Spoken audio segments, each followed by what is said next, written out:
Hola amigos, bienvenidos a la lección 11 de este cuarto trimestre del 2017. El título de dicha lección es Los escogidos. El versículo de memoria es Romanos 11:1. Digo pues, ¿ha desechado Dios a su pueblo? En ninguna manera, porque también yo soy israelita de la descendencia de Abraham, de la tribu de Benjamín. Esta semana vamos a entrar en el estudio de Romanos 10 y 11, especialmente el capítulo 11. Del capítulo 10 solo vamos a leer unos versículos en el primer día, el día domingo, pero el resto de la semana lo vamos a destinar al estudio de Romanos 11. La verdad es que es un capítulo fascinante, pero eso sí, hay que leerlo con las lentes de su escritor, que fue Pablo, porque si lo leemos en nuestras mentes y en nuestras lentes greco-romanas, lo más probable es que tergiversemos su contenido y no entendamos ni el fondo ni el significado de lo que está diciendo Pablo. Por tanto, esta semana os pido esto, cuando lo leáis también en vuestras casas, el capítulo, leedlo como lo haría Pablo, teniendo en mente lo que creía Pablo, sabiendo quién era Pablo y a quién se estaba dirigiendo Pablo. Si lo hacéis así, realmente llegaréis a un fondo realmente impresionante, un fondo que quita también muchos errores teológicos del cristianismo moderno. A lo largo de esta semana entonces vamos a intentar sacar todo el jugo posible de los versículos que vamos a leer de Romanos 10 y Romanos 11. Para el tópico de hoy hemos de tener en cuenta dónde terminamos el jueves de la semana pasada, donde vimos que estos judíos iban a tropezar con la roca. Y también vimos quién era la roca, era Cristo. Por tanto, teniendo en mente esto, ahora vamos a empezar Romanos 10, leeremos versículos del 1 al 4 o al 5, ya veremos, y que es justo la continuación de los versículos últimos del capítulo 9, donde dice que van a tropezar con la roca. Dice así: Hermanos, ciertamente el anhelo de mi corazón y mi oración a Dios por Israel es para salvación, porque yo les doy testimonio de que tienen celo de Dios, pero no conforme a ciencia, o no conforme a conocimiento o a discernimiento también. Estos judíos conversos eran personas muy entregadas a Dios, muy celosas de Dios, pero el problema es que no discernían el ministerio de Cristo, lo que hizo Cristo y lo que significaba Cristo en esta nueva etapa. Versículo 3. Porque ignorando la justicia de Dios y procurando establecer la suya propia, no se han sujetado a la justicia de Dios. Y el 4. Porque el fin de la ley es Cristo, para justicia a todo aquel que cree. Y si saltamos a los versículos 9 y 10 dice, que si confesares con tu boca que Jesús es el Señor y creyeres en tu corazón que Dios lo levantó de los muertos, serás salvo. Porque con el corazón se cree para justicia, pero con la boca se confiesa para salvación.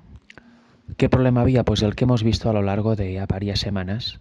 Creían en su justicia propia, en sus obras para ser salvos. No discernían que el propósito de la ley, el fin de la ley, era Cristo. La ley en sí no tiene poder salvífico, por tanto, esta lleva a Cristo, es un espejo que te enseña lo mal que estás y por tanto te hace necesitar un Redentor que te pueda limpiar de todo pecado, y este fue Cristo. Eso es lo que no acertaban a ver esos judíos. Por eso su celo de Dios era no estando conforme a ciencia, no estando conforme a conocimiento. Y un poco más adelante Pablo en este capítulo les vuelve a decir que ya no hay judío ni griego, que ya se acabó el tema de que solo un pueblo de una determinada raza era el elegido para Dios, sino que ya el Evangelio llegaba a todo el mundo gracias al sacrificio expiatorio de Cristo en la cruz. Pablo les está haciendo ver que la justicia verdadera es en Cristo y no sin Cristo, no rechazando a Cristo. Por eso quien no lo ve está tropezando en esta roca que es Cristo, porque le es para maldición, ya que como no lo va a aceptar va a seguir arraigado a sus tradiciones, a su fe antigua, donde solo estaban las obras, no había la fe que justificaba aún, o sea, no se había manifestado un Cristo. Por tanto, por eso les era piedra de tropiezo, porque seguían anclados en el pasado y no aceptaban el Evangelio ni el nuevo tiempo que se había abierto ante ellos. Somos salvos por fe, por tanto, por eso dice lo que hemos leído, que con el corazón se cree para justicia, pero con la boca se halla salvación, o mejor dicho, se confiesa para salvación. Porque estas personas ya creían en la justicia, pero no creían en la justicia correcta, la justicia que es en Cristo. Aún se estaban justificando por las obras de la ley y por sus propias obras. Por tanto, no confesaban con la boca salvación, sino que confesaban atadura y no entender lo que significaba el Evangelio verdaderamente, no entender el ministerio de Cristo aquí en la tierra. Pablo también les viene a hacer ver que Cristo es el antitipo que simbolizaban los tipos en las ceremonias de sacrificios, en la ley ceremonial. Todos los sacrificios apuntaban a Cristo. Por tanto, haciendo todos estos sacrificios y cuando llega el que los ha de cumplir al antitipo no reconocerlo, la verdad es que es bastante grave y denota una falta de discernimiento muy importante. Aquí en cierta forma vemos que la ley lleva a Cristo, ya que te hace ver lo mal que estás, pero no te vivifica, no te salva, por tanto te hace querer un Salvador. Por tanto, toda la ley apunta a Cristo, tanto la ceremonial como la otra, ya que representa el carácter de Dios, por tanto el carácter de Cristo también. Ya empezaremos a leer el capítulo 11 de Romanos, el cual está dividido en 3 partes. El primero, que es el que vamos a leer hoy, son los primeros 10 versículos. Habla del remanente del pueblo judío y también que incluye la tribu de Benjamín, que fue asimilada por la tribu de Judá. La segunda parte habla del pueblo gentil y nos empieza a hablar de los 2 olivos, el olivo natural, el pueblo judío, y el olivo silvestre, el pueblo gentil. Y finalmente nos habla de la unión de estos 2 olivos que forman uno, como la restauración final de Israel. Pero hoy iremos por partes y trataremos solo el primer punto, que es el remanente que ha quedado del pueblo judío. Dice así el versículo 1 del capítulo 11. Digo pues, ¿ha desechado Dios a su pueblo? En ninguna manera, porque también yo soy israelita de la descendencia de Abraham, de la tribu de Benjamín. ¿No ha desechado Dios a su pueblo, el cual desde antes conoció? ¿O no sabéis qué dice de Elías la escritura como invoca a Dios contra Israel diciendo: Señor, a tus profetas han dado muerte y tus altares han derribado, y solo yo he quedado y procuran matarme? ¿Pero qué le dice la divina respuesta? Me he reservado 7000 hombres que no han doblado la rodilla delante de Baal. Así también aún en este tiempo ha quedado un remanente escogido por gracia. Y si por gracia ya no es por obras, de otra manera la gracia ya no es gracia. Y si por obras ya no es gracia, de otra manera la obra ya no es obra. ¿Qué pues? Lo que buscaba Israel no lo ha alcanzado, pero los escogidos sí lo han alcanzado, y los demás fueron endurecidos. Aquí está hablando de un remanente entre el pueblo judío, la gente que ha aceptado de todo corazón a Jesús, a su Mesías, y ha entendido realmente el Evangelio, a los que confían en la gracia, y a que este remanente ha sido escogido por gracia, a los que ya no confían en las obras para ser salvos, o en la necesidad de hacer obras para hacer más pura y viva la salvación. El remanente está formado por esos judíos que han aceptado por fe el ministerio de Cristo y los que han entendido verdaderamente la justificación por la fe, los que buscaban sus propias interpretaciones proféticas como la liberación del yugo romano por parte de un Mesías que tenía que venir aquí a dominar como rey, y se asquearon al ver a Jesús y al final lo acabaron matando. Estos no son parte del remanente, estos siguen confiando en sus propias teorías, en sus propios pensamientos y se han endurecido por propia voluntad ante la justificación por la fe, ante el sacrificio del Mesías que salía escrito, que vendría en sus escrituras, las cuales todos, por cierto, conocían perfectamente bien, pero esa decisión, ese orgullo de interpretarlas a su manera, les endureció el corazón y por tanto al final se han quedado fuera de este remanente.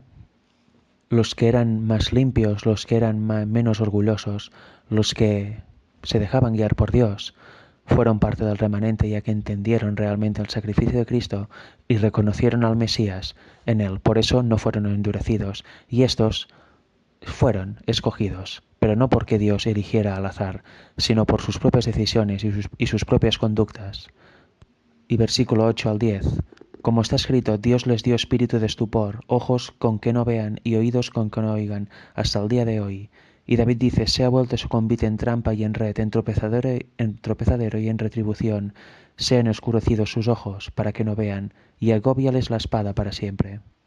Estos son los que tropezaron con la roca, los que no entendieron el ministerio de Cristo y ni le reconocieron como Mesías, y por tanto sus decisiones les llevaron a negarlo. Y así es como se endurece el corazón, y cuando es así, pues Dios envía espíritu de error a esas personas y siguen empeñados en sus propios errores, en sus propias concupiscencias, en sus propios caminos pervertidos, y por eso no pueden formar parte del remanente. ¿Y cómo acaban? Pues van de mal en peor, totalmente ciegos, totalmente endurecidos, su entendimiento está velado a la verdad, y siguen engañados en sus propios pensamientos. Por tanto, hoy hemos visto el primer punto importante de este capítulo. Salió un remanente del pueblo judío y también de la tribu de Benjamín. Salió un remanente como se le dijo a Elías que había 7.000 más aparte de él, salió un remanente y este es el que siguió fiel a Cristo, el que entendió el verdadero evangelio y el que dejó atrás errores y cosas que ya no servían para nada. Ahora ya entramos en la segunda parte del capítulo 11 de Romanos. Empezaremos leyendo desde el versículo 11. Digo pues, ¿han tropezado los de Israel para que cayesen? En ninguna manera, pero por su transgresión vino la salvación a los gentiles, para provocarles a celos. Y si su transgresión es la riqueza del mundo, y su defección la riqueza de los gentiles, ¿cuánto más su plena restauración? Porque a vosotros porque a vosotros hablo, gentiles, por cuanto yo soy apóstol de los gentiles, honro mi ministerio, por si en alguna manera pueda provocar a celos a los de mi sangre y hacer salvos a algunos de ellos. Aquí Pablo les está hablando a los gentiles, está hablando de los gentiles, diciendo, si la transgresión del pueblo de Israel ha servido para que los gentiles entren en el pacto, ¿cuántos más beneficios dará la plena restauración del pueblo de Israel? ¿Y cómo se restaura el pueblo de Israel? Pues que algunos se hagan salvos, no que toda la nación sea salva, toda la nación de Israel, ni mucho menos, sino que personas de allí sean salvas. Por tanto, aquí vemos algo importante. Dios rechazó a Israel como nación cuando se crucificó a Cristo y pasaron una serie de eventos después como el apedreamiento de Esteban, pero no rechazó a las personas, ni muchísimo menos. Por tanto, el pueblo judío aún es muy importante hoy a nivel de personas. Habrá judíos que no creen ni siquiera en que Jesús vino hace casi 2000 años como Mesías, que lo niegan, que en su momento van a reaccionar. Versículo 15. Porque si su exclusión es la reconciliación del mundo, ¿qué será su admisión sino vida de entre los muertos? El Evangelio es para todo el mundo. También se tenía que dar a los gentiles en su momento, y por eso llega a toda la humanidad. Aún se tiene que darlo, lógicamente, a todo el mundo. Antes era exclusivo solo del pueblo judío.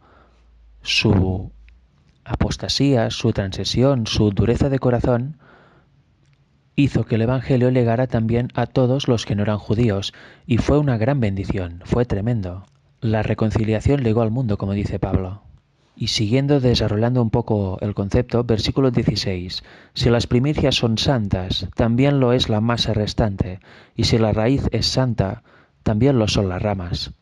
Pues si algunas de las ramas fueron desgajadas, y tú siendo olivo silvestre, has sido injertado en lugar de ellas, y has sido hecho participante de la raíz y de la rica savia del olivo, no te jactes contra las ramas, y si te jactas, sabe que no sustentas tú a la raíz, sino la raíz a ti. ¿Aquí qué está hablando? Pues algunas de las ramas del olivo natural fueron desgajadas, algunas de las personas de este pueblo fueron arrancadas a causa de su dureza de corazón, rechazaron a Dios. ¿Y qué supone esto? Que ramas del olivo silvestre que representa a los gentiles sean injertadas en lugar de estas ramas naturales. Por tanto, es un acto, digamos, contra naturaleza, que ramas de olivo silvestre sean encajadas en ramas de olivo natural. Pero si nos fijamos, la raíz del olivo natural es santa, por tanto, aún hay vida y hay esperanza en el pueblo de Israel. Ya que ésta sigue bien plantada en el suelo, no ha sido desgajada, solo han sido desgajadas algunas ramas. Y esas ramas injertadas beben de la savia del olivo natural y son participantes de la raíz que ya estaban, no de su propia raíz. Versículo 19. Pues las ramas, dirás, fueron desgajadas para que yo fuese injertado. Bien, por su incredulidad fueran desgajadas, pero tú por la fe estás de pie. No te ensoberbezcas, sino teme, porque si Dios no perdona las ramas naturales, a ti tampoco te perdonará. Aquí es una advertencia contra el orgullo espiritual que puedan tener los gentiles. No te jactes de que has sido puesto en lugar de algunos judíos que ya no están a causa de su dureza de corazón. Depende siempre de Cristo, nunca te ensoberbezcas, ¿Por qué? Porque si haces eso, si las ramas naturales fueron arrancadas a causa de su dureza de corazón, imaginaros una rama silvestre. Versículo 22. Mira pues la bondad y la severidad de Dios, la severidad ciertamente para con los que cayeron, pero la bondad para contigo. Si permaneces en esa bondad, pues de otra manera tú también serás cortado. Hay que permanecer en la fe verdadera y en la bondad, nunca en el orgullo, porque si no, también somos cortados igual que los naturales. Y aun ellos, si no permanecieren en incredulidad, serán injertados, pues poderoso es Dios para volverlos a injertar. Porque si tú fuiste cortado del que por naturaleza es olivo silvestre y con ta naturaleza fuiste injertado en el buen olivo, ¿cuánto más estos que son las ramas naturales serán injertados en su propio olivo? ¿Lo veis? Lo que decía antes, si los judíos que reaccionen al tiempo del fin, aceptando por fin al Mesías, van a ser injertados en el pueblo final y van a tener un papel muy importante. Además, van a ser injertados limpiamente, ya que es donde deberían haber estado siempre. Por tanto, no caigamos en el error de decir, mira, los judíos, ¿cómo pudieron rechazar a Cristo? ¡Qué ciegos! Suerte que nosotros los cristianos ya lo vemos. No caigamos en esto, porque si caemos en el orgullo y en la suficiencia propia, automáticamente nos vamos alejando de Cristo y al final acabaremos haciendo lo mismo que decimos que hicieron ellos, negar a nuestro Creador y negar a nuestro Mesías. Por tanto, tengamos mucho cuidado y mantengámonos siempre unidos a Cristo con amor y con temblor. En el tópico de hoy analizaremos 3 versículos, los versículos 25, 26 y 27 del capítulo 11 de Romanos. Teniendo en mente todo lo que hemos leído hasta ahora, por supuesto, porque todo es seguido. Lo único que lo estamos partiendo en días, para hacer distintas mini temáticas cada día.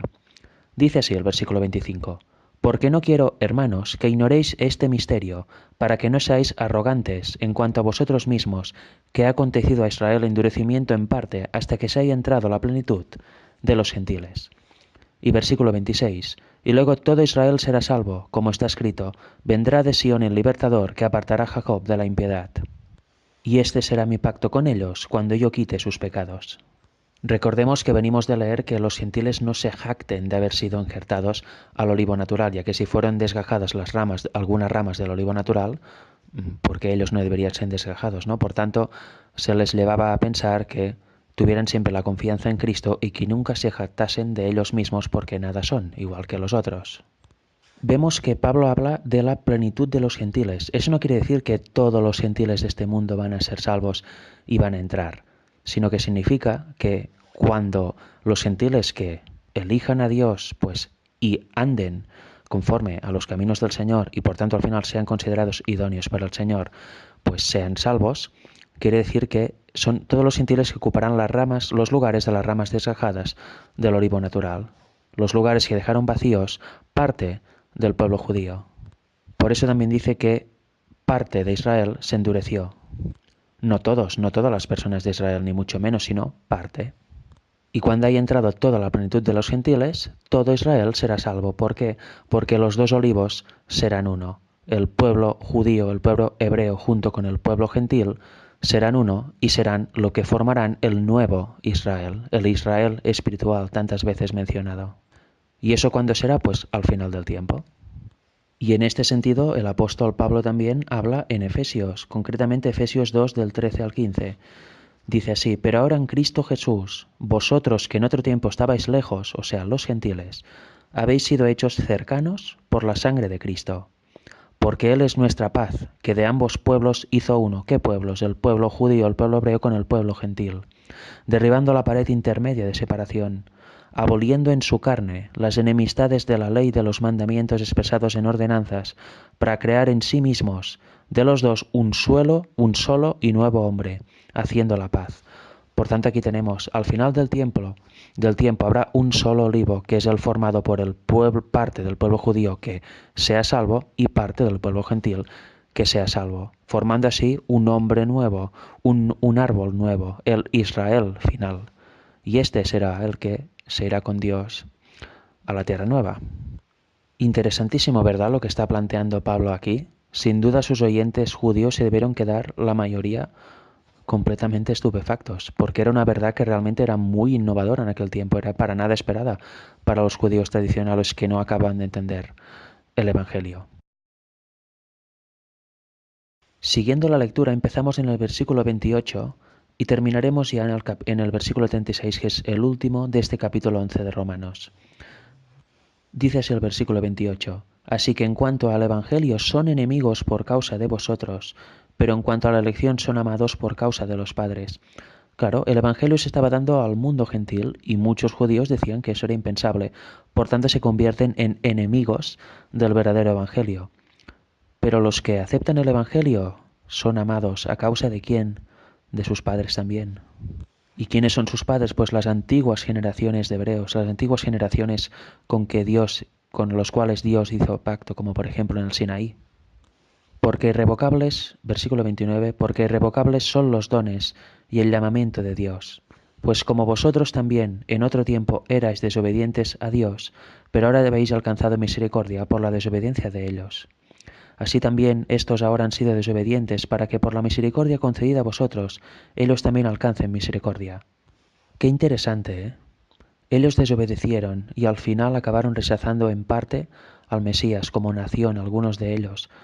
Su desobediencia produjo también que, por la muerte del Mesías, el Evangelio llegara a todo el mundo.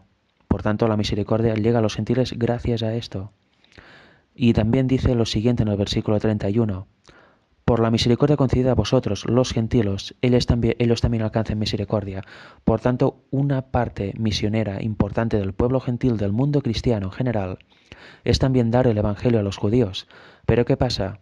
Que a lo largo ya desde casi el tercer siglo se ha ido paganizando tanto el cristianismo, ha ido adoptando tantas tradiciones, ha ido torciendo tantos versículos, tantas doctrinas, ha ido cambiando tantas doctrinas bíblicas por doctrinas y tradiciones de hombres que un judío ve la idea que tiene un cristiano común de Dios y se horroriza por completo, no puede congeniar nunca con esa persona cristiana ya que tiene una idea totalmente falseada de Dios en general. Por tanto, tenemos una gran misión, primero, de entender bien la Biblia, segundo, de no desechar, por ejemplo, el sábado, que es el día de reposo auténtico, porque si ya empezamos desechando el sábado, ¿a cómo vamos a llegar a un judío que lo sí que aún guarda en el sábado? O sea, es imposible. Si ya incluso le vienes a hablar de Dios y le dices que su Dios ha cambiado el día cuando no aparece en ninguna parte de la Biblia, y le dices un montón de cosas más que para nada están en la Biblia, ¿cómo esta persona cristiana va a llegar a un judío? Es imposible. En cambio, si el cristianismo hace su parte, vuelve a su Dios de verdad y interpreta la Biblia tal como se interpreta, o sea, por ella misma, será mucho más fácil, sin duda, empatizar con un judío. ¿Por qué? Pues porque se le expresará el Evangelio verdadero y se le hablará del Mesías verdadero de la Biblia, no de un Mesías inventado que nació, por ejemplo, el 25 de diciembre, ¿eh? Y versículo 32, porque Dios sujetó a todos en desobediencia para tener misericordia de todos. Oh profundidad de las riquezas de la sabiduría y de la ciencia de Dios, cuán insondables son sus juicios e inescrutables sus caminos. Durante la lectura de este capítulo deberíamos tener en cuenta la lectura que hicimos la semana pasada de ciertos versículos del capítulo 2 de Oseas, porque va completamente relacionado con eso. Y en consonancia con esos versículos, cuán grande es la misericordia de Dios, lejos de ese Dios autoritario y que quiere el mal para sus criaturas, como algunos plantean y como Satanás quiere plantear, nada que ver, siempre amoroso y misericordioso para que su pueblo reaccione de una vez y se entregue a él. Y versículos del 34 al 36, porque ¿quién entendió la mente del Señor? ¿O quién fue su consejero? ¿O quién le dio a él primero para que se le fuese recompensado? Porque de él y por él y para él son todas las cosas, a él sea la gloria por los siglos. Amén. Y eso es muy importante. Recordemos que tenemos un Dios verdadero, solo hay uno, no hay un abanico de dioses como creen tantas culturas por ahí. Solo hay un Dios verdadero y a Él ha de ser toda la gloria. Por tanto, esforcemos en conocerlo, en seguir sus ordenanzas, sus mandamientos, vivir como Él quiere y así seremos prosperados. Nuestra vida irá bien a todo nivel y seremos prosperados y capacitados para poder llevar el Evangelio a los otros y que sea un Evangelio verdadero, no un Evangelio de hombres o inventado sin ningún tipo de poder. Ya que recordemos que el que convence es el Espíritu Santo, por tanto, si no está Él, no vamos a convencer solo con argumentos, ni muchísimo menos. Para terminar la semana vamos a leer una serie de citas del capítulo 35 del libro Los Hechos de los Apóstolos de Ellen White, que se titula La salvación ofrecida a los judíos. Os recomiendo leer el capítulo entero porque es impresionante, pero evidentemente por cuestión de tiempo solo vamos a leer algunos párrafos. Si vais en la paginación tenéis que ir a egwwritings.org y coincidirá con la paginación que os voy a dar. Si vais al libro son unas páginas más adelante, pero bueno, la cuestión es ir al capítulo 35 y ahí sí que no hay pérdida. En esta web, GW Writings, empezaremos en el párrafo 4 de la página 304. Dice así: no obstante la terrible sentencia pronunciada sobre los judíos como nación en ocasión de su rechazamiento de Jesús de Nazaret, han vivido de siglo en siglo muchos judíos nobles y temerosos de Dios, tanto hombres como mujeres que sufrieron en silencio. Dios consoló sus corazones en la aflicción y contempló con piedad su terrible suerte. Oyó las agonizantes oraciones de aquellos que le buscaban con todo corazón, en procura de un correcto entendimiento de su palabra. Algunos aprendieron a ver en el humilde Nazareno, a quien sus padres rechazaron y crucificaron, al verdadero Mesías de Israel. Al percibir el significado de las profecías familiares, por tanto tiempo oscurecidas por la tradición y la mala interpretación, sus corazones se llenaron de gratitud hacia Dios por el indecible don que otorga Él a todo ser humano que escoge aceptar a Cristo como Salvador personal. Como veis, esto va en la línea de lo que hemos ido comentando toda esta semana sobre el capítulo 11 de Romanos. De hecho, ella, si leéis el capítulo entero, veréis que lo está analizando. Y ahora leeremos los párrafos 1 y 2 de las páginas 306 de este mismo capítulo. En la proclamación final del Evangelio, cuando una obra especial deberá hacerse en favor de las clases descuidadas hasta entonces, Dios espera que sus mensajeros manifiesten particular interés en el pueblo judío que sea él en todas partes de la tierra. Cuando las escrituras del Antiguo Testamento se combinen con las del Nuevo para explicar el eterno propósito de Jehová, eso será para muchos judíos como la aurora de una nueva creación, la resurrección del alma, o sea, van a reaccionar por fin, algunos de ellos. Cuando vean al Cristo de la dispensación evangélica pintado en las páginas de las Escrituras del Antiguo Testamento y perciban cuán claramente explica el Nuevo Testamento al Antiguo, sus facultades adormecidas se despertarán y reconocerán a Cristo como el Salvador del mundo. Muchos recibirán por la fe a Cristo como su Redentor. En ellos se cumplirán las palabras: a todos los que le recibieron, dióles potestad de ser hechos hijos de Dios, a los que creen en su nombre. Juan 1:12. Y será algo maravilloso porque imaginaros a judíos que conocen perfectamente la lengua hebrea, incluso muchos la lengua antigua con la que fue escrita el Antiguo Testamento. Imaginaros con qué poder y con qué profundidad van a dar el verdadero evangelio a las naciones. Sin duda será una parte esencial en el tiempo final. Y sigue diciendo así: entre los judíos hay algunos que, como Saulo de Tarso, o sea Pablo, son poderosos en las Escrituras, y éstos proclamarán con poder la inmutabilidad de la ley de Dios. El Dios de Israel hará que esto suceda en nuestros días. No se ha cortado su brazo para salvar. Cuando sus siervos trabajen con fe por aquellos que han sido mucho tiempo descuidados y despreciados, su salvación se revelará. Qué impresionante, ¿verdad? Todo lo que hemos ido viendo esta semana sobre el capítulo 11 y todo lo que está comentando aquí la mensajera del Señor para los tiempos finales. Es realmente impresionante. Y eso debería hacernos plantear muchas cosas, porque eso no quiere decir destinar todos los recursos a ir a Israel, al país que conocemos como Israel, y empezar a dar el Evangelio ahí o gastar un montón de facultades intentando convencer a los judíos ortodoxos, sino que se refiere a que no debemos tenerlos como algo lejano a que nunca va a reaccionar, sino que si entramos en contacto con judíos, debemos darles el Evangelio también y entablar conversación con ellos, sin estar cerrados a ellos ni tenerlos como seres despreciados, porque muchos de ellos van a reaccionar. Y también debemos tener en cuenta, pues en las predicaciones, hacer referencia a este pueblo y a todo lo que le espera al final. Hablar del capítulo 11 de Romanos para que alguno que sea sincero entienda, reaccione, vea la verdadera luz de este capítulo y, como dice la cita, sus facultades adormecidas se despierten y empiece también a predicar el verdadero evangelio y se una al pueblo de Dios final.